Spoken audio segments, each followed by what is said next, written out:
V Prabhakar ಅವರು ನಡೆದು ಬಂದ ಹಾದಿ ಕಲ್ಲು ಮುಳ್ಳಿನ ಹಾದಿಯೇ ಆಗಿದ್ದರೂ ತಾವು ನಡೆದು ಬಂದ ಹಾದಿಗೆ ಹೂವು ಚೆಲ್ಲಿದಂತಹ ಮಹನೀಯ ಶ್ರೀ ಕೆ.ವಿ. ಪ್ರಭಾಕರ್ ಅವರಿಗೆ ಪ್ರೆಸ್ ಕ್ಲಬ್ ಆಫ್ ಬೆಂಗಳೂರು ವತಿಯಿಂದ ವಿಶೇಷ ಪ್ರಶಸ್ತಿಯನ್ನಿತ್ತು ಗೌರವಿಸುವಂತಹ ಕ್ಷಣಕ್ಕೆ ಮಾನ್ಯ ಸಭಾಪತಿಗಳಾದ ಬಸವರಾಜ ಹೊರಟ್ಟಿಯವರು, ಮಾನ್ಯ ಶಾಸಕರಾದಂತಹ ಷಡಕ್ಷರಿಯವರು, ಲಕ್ಷ್ಮೀನಾರಾಯಣವರು, ಶ್ರೀಧರ್ ಅವರು, ಪೊನ್ನಪ್ಪನವರು, ಹೀಗೆ ಎಲ್ಲ ಗಣ್ಯಮಾನ್ಯರು ಜೊತೆಯಾಗಿ ವಿಶೇಷ ಪ್ರಶಸ್ತಿಯನ್ನಿತ್ತು ಗೌರವಿಸಬೇಕಾಗಿ ಕೋರಿಕೆ.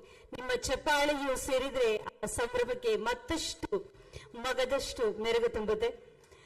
ಬಂಧುಗಳೇ, ಕೋಲಾರದ ಕುರುಬಪೇಟೆಯ ಮಧ್ಯಮ ವರ್ಗದ ವೆಂಕಟೇಶಪ್ಪ ಮತ್ತು ಲಕ್ಷ್ಮೀದೇವಿಯವರ ಸುಪುತ್ರ ಕೆ.ವಿ. ಪ್ರಭಾಕರ್ ತಮ್ಮ ಪ್ರಾಥಮಿಕ ಮತ್ತು ಪದವಿ ಶಿಕ್ಷಣವನ್ನ ಪೂರ್ತಿಯಾಗಿ ಮುಗಿಸಿದ್ದು ಕೋಲಾರ ಮತ್ತು ಚಿನ್ನದ ಗಣಿ ಕೆಜಿಎಫ್ನಲ್ಲೇ.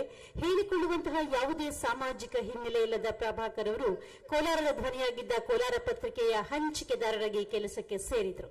ಬಳಿಕ ತಮ್ಮ ವೃತ್ತಿಪರತೆ, ಮಹತ್ವಾಕಾಂಕ್ಷೆ, ಕಾರ್ಯಕ್ಷಮತೆ ಮತ್ತು ಶ್ರಮ ಹಾಗೂ ಶ್ರದ್ಧೆಯಿಂದ ಕೋಲಾರ ಪತ್ರಿಕೆ, ಸುದ್ದಿ ಸಂಚಯ, ಕೋಲಾರವಾಣಿ ಪತ್ರಿಕೆಯ ವರದಿಗಾರರಾಗಿ ಬೆಳೆದು ಸಂಪಾದಕರು ಆದರು. ಇಲ್ಲಿ ಅನುಭವ ಅವರನ್ನ ಕೋಲಾರದ ಹೊರಗೂ ಚಾಚಿಕೊಳ್ಳುವಂತೆ ಮಾಡಿತ್ತು. ಒಂದಷ್ಟು ಕಾಲ ಅನುಭವ ಪಡೆದುಕೊಂಡ ಬಳಿಕ ರಾಜಧಾನಿ ಬೆಂಗಳೂರಿನ ಕಡೆಗೆ ಮುಖ ಮಾಡಿದವರು ಹಿಂದಿರುಗಿ ನೋಡಲೇ ಇಲ್ಲ.